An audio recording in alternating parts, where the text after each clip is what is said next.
Ceci est un livre audio autogénéré par Google. Chapitre 1. La protection des salariés, comme principe général du droit communautaire. Les sources du droit communautaire forment en règle générale un droit communautaire écrit, qui cependant laisse une très large place à la jurisprudence UK 2006. Pourtant, comme tous les ordres juridiques, celui de l'Union européenne ne peut pas se limiter seulement aux normes écrites. Il présente, de manière objective, des lacunes qui doivent être comblées par le droit non écrit.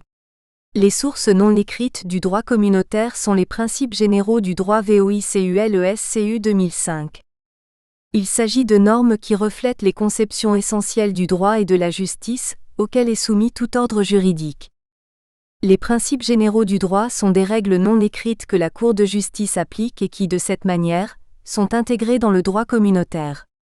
La jurisprudence dégage des principes généraux du droit, qui sont les produits des méthodes d'interprétation systématique GAUTROON 1997, et qui s'imposent aux actes de droit communautaire dérivés et aux États pour l'application du droit communautaire, TOP et RICHEVAUX 2007. On peut distinguer diverses catégories de principes, en vertu desquels la Cour de justice établit la compatibilité des normes avec l'ordre juridique communautaire Isaac, 1994.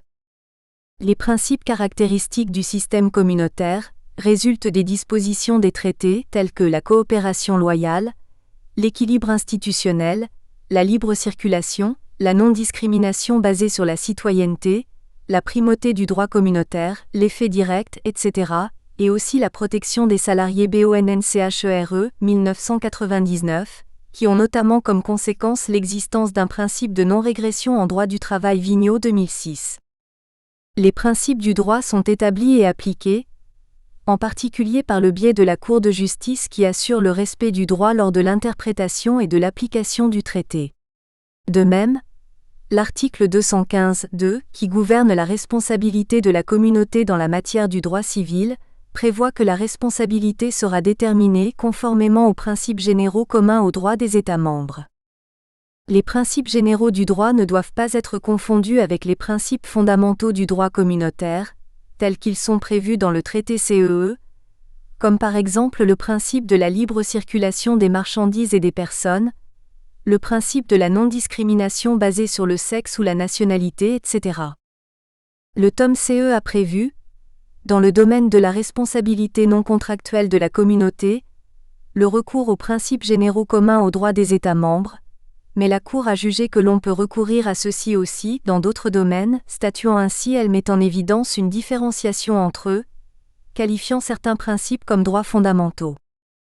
Les principes fondamentaux sont des règles que la Cour de justice établit en vertu des dispositions du traité ou en vertu de l'interprétation globale de celui-ci, de telle manière que ces principes ne sont pas indépendants par rapport au traité, mais sont, en dernier ressort, la conséquence du procès d'interprétation des traités par la Cour Manin, 1997, le principe de la primordialité, l'effet direct, etc. Les droits fondamentaux constituent une catégorie spéciale des principes généraux TINCA 2002, et représentent la partie la plus nombreuse de ceux-ci. On a fait référence à ces droits qui concernent les personnes physiques dans la décision du 12 novembre 1969 dans l'affaire Stoder et ensuite dans L', affaire internationale Handelsgesellschaft du 17 avril 1970, dans lesquelles la Cour de justice a statué que le respect des droits fondamentaux fait partie intégrante des principes généraux du droit, dont le respect est assuré par elle, que la défense de ces droits, inspirée des traditions constitutionnelles des États membres, doit être assurée au sein selon la structure et conformément aux objectifs de la communauté. Dans ce sens, les principes généraux constituent des sources du droit communautaire parce qu'ils sont communs à tous les systèmes de droit des États membres, et parce qu'ils sont constatés par la Cour de justice qui a statué, lors d'une décision de 21 septembre 1989, que le principe général s'impose dans l'ordre juridique communautaire en tant que principe commun aux droits des États membres. On ne peut certainement pas retrouver tous les principes généraux à l'intérieur de tous les systèmes de droit de tous les États membres, la Cour étant capable de retenir comme principe général un principe qui se manifeste seulement dans certains États. Les principes généraux du droit fournissent le matériel en vertu duquel on devrait fixer, au niveau communautaire, la règle de droit nécessaire pour solutionner un problème. Le principe de la protection des salariés consacre une protection multilatérale des travailleurs du point de vue de tous les aspects liés aux conditions de travail, aspects qui conduisent à l'élaboration du droit social communautaire. Ainsi, la directive 93/104 CE concernant certains aspects de l'aménagement du temps de travail, qui est applicable à tous les secteurs d'activité, privés ou publics, établit des prescriptions minimales dans le domaine de l'aménagement du temps de travail, considérant les périodes minimales de repos, journalier, hebdomadaire et annuel, la durée maximale hebdomadaire étant de 48 heures. Elle statue aussi sur les aspects du travail de nuit. Les États membres devront prendre les mesures nécessaires pour que les employeurs qui recourent fréquemment au travail de nuit informent les autorités compétentes. Comme toute autre directive communautaire, celle-ci aussi prévoit que les États membres ont la possibilité d'introduire ou d'appliquer des dispositions plus favorables aux travailleurs. La mise en œuvre du marché intérieur offre un cadre dynamique aux prestations des services transnationaux, tout en permettant à un nombre croissant d'entreprises d'envoyer des travailleurs sur le territoire d'un autre État membre en vue d'y réaliser un travail à titre temporaire. D'où la nécessité d'élaborer un document communautaire flexible, tel que la directive 96/71 CE, qui institue le principe du libre choix de la loi applicable, et c'est seulement si un tel choix n'a pas été effectué que le contrat doit être soumis à la législation du pays où le travail est habituellement effectué. La directive établit un socle minimal de règles impératives de protection, qui doivent être respectées dans le pays d'accueil par les employeurs qui envoient des travailleurs en vue d'accomplir un travail à titre temporaire sur le territoire de l'État où le travail est effectué. La promotion des formes de travail flexibles a été déterminée par la diversité des situations existantes, ainsi que par la spécificité de certains secteurs d'activité. La directive cadre 97/81 CE prévoyant dans ce sens un accord cadre relatif au travail à temps partiel, le travailleur à temps partiel étant le salarié dont la durée normale de travail, calculée du point de vue hebdomadaire ou en tant que moyenne pour une période allant jusqu'à 1 an, est inférieure à la durée de travail un travailleur employé à plein temps. Les États membres doivent identifier et examiner les obstacles de nature juridique et administrative qui pourraient limiter la possibilité du travail à temps partiel, et les éliminer. Le refus d'un travailleur d'être transféré d'un emploi à plein temps à un emploi à temps partiel, ou inversement, ne doit pas constituer un motif valable de licenciement. Dans les mêmes termes a été aussi adoptée la directive 1999/70 CE sur le travail à durée déterminée, conformément à la Charte communautaire des droits sociaux fondamentaux des travailleurs qui poursuit l'amélioration de la qualité de travail à durée déterminée, tout en assurant le respect du principe de la non-discrimination, ainsi que l'établissement d'un cadre qui prévienne les abus qui résultent de l'utilisation de contrats de travail à durée déterminée successifs. En même temps, les employeurs doivent informer les travailleurs à durée déterminée sur les vacances d'emploi à durée indéterminée, afin de leur assurer les mêmes opportunités que pour d'autres travailleurs dans l'obtention des postes permanents. Les normes communautaires constituent un partenariat entre les travailleurs et les employeurs, étant donné leurs intérêts, qui sont avant tout complémentaires. Ainsi, le dialogue social, à tous les niveaux, contribue, de manière essentielle à l'application des normes communautaires. Encore faut-il qu'il soit mené de bonne foi par tous les participants, ce qui n'est pas toujours le cas, notamment en France. Chapitre 2. Temps de travail et le temps de repos. 1. La durée normale du temps de travail. La directive 2003/88 CE du Parlement européen et du Conseil, du 4 novembre 2003, concerne certains aspects de l'aménagement du temps de travail. La directive fixe les prescriptions minimales générales de sécurité et de santé, en matière d'aménagement du temps de travail.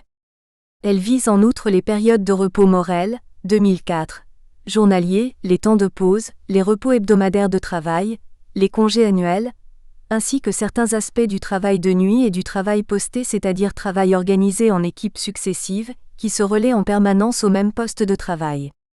Le travail posté peut être continu, 24 heures sur 24 sans interruption, ou semi-continu, il comporte un arrêt hebdomadaire. Des dispositions sectorielles existent pour le transport routier, les activités en mer et l'aviation civile. Le temps de travail correspond à la période durant laquelle le travailleur est au travail, à la disposition de l'employeur et dans l'exercice de son activité ou de ses fonctions, ce que la législation française qualifie de travail effectif, 1999, notion qui, pour son application pratique, pose de nombreux et délicats problèmes et doit se faire conformément aux législations et aux pratiques nationales. Les États membres prennent les mesures nécessaires pour que tout travailleur bénéficie d'une période minimale de repos journalier de 11 heures consécutives par 24 heures, d'un temps de pause pour un travail journalier supérieur à 6 heures, d'une période minimale de 24 heures de repos en moyenne sans interruption suivant chaque période de 7 jours et qui se rajoute aux 11 heures de repos journalier, d'une durée maximale hebdomadaire de travail de 48 heures y compris les heures supplémentaires, un congé annuel rémunéré d'au moins 4 semaines. Outre qu'elle prend le contre-pied de toute l'histoire du droit du travail, le CROM, 1998, depuis sa naissance qui voit le progrès social dans la diminution du temps de travail sans perte de salaire Bodigel, 1968, la formule du président de la République française martelée pendant sa campagne électorale et les premiers mois de son mandat comme seul et unique moyen d'augmenter le pouvoir d'achat, travailler plus pour gagner plus trouve ici ses limites. L'augmentation du pouvoir d'achat par l'augmentation du nombre d'heures travaillées s'inscrit dans des limites européennes bien étroites qui la rendront bien vite inefficace et marquent une rupture avec 2 siècles de progrès social. 2. Durée du travail de nuit. Le travail de nuit constitue un cas à part, car sa durée ne doit pas excéder 8 heures en moyenne par 24 heures. Le travail de nuit comportant des risques particuliers ou des tensions physiques ou mentales est régi par des législations ou des pratiques nationales, ou des conventions collectives. Les travailleurs de nuit doivent bénéficier d'un niveau de protection en matière de santé BONNECHERE 2003 et de sécurité chômette 1995 qui soit adapté à la nature de leur travail. Ils bénéficient d'une évaluation gratuite de leur santé avant d'être affectés à un travail de nuit, et régulièrement par la suite. S'ils sont jugés inaptes, ils doivent être transférés à un travail de jour chaque fois que cela est possible. L'employeur qui organise le travail selon un certain rythme doit tenir compte du principe général d'adaptation du travail à l'homme, notamment en vue d'atténuer le travail monotone et cadencé. L'employeur ayant régulièrement recours aux travailleurs de nuit en informe les autorités compétentes en matière de santé et de sécurité. 3. Dérogations permises pour le temps du travail. Des dérogations aux principes énoncés ci-dessus peuvent être accordées par voie de convention collective ou accord avec les partenaires sociaux. Les dérogations peuvent être octroyées en particulier dans le respect des principes généraux de la protection, de la sécurité et de la santé des travailleurs lorsque la durée du travail n'est pas mesurée et ou prédéterminée par le travailleur lui-même.